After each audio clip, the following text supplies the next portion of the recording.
So, yun mga idol. Kinote na natin yung rice natin sa dalawang egg na inan natin.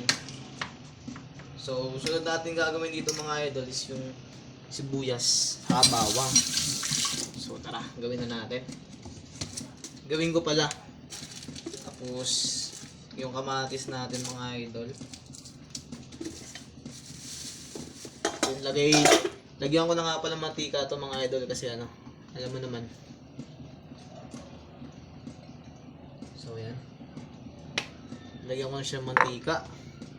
Yan mga idol, unahin ko na tong sibuyas. So, nagkalang ko ng tawag dito sibuyas na to. Bakit ang liliit? Small onions.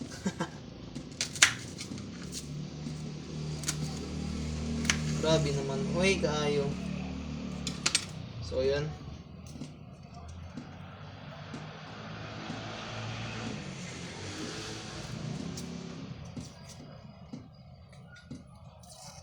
Pinahirapan pa ako magbalat ng sibuyas mga ka-idol, no?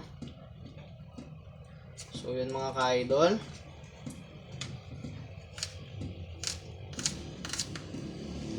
Slice lang natin ng maliliit mga ka-idol. Siyempre, wala ka naman slice na malaki kasi maliit din yung sibuyas.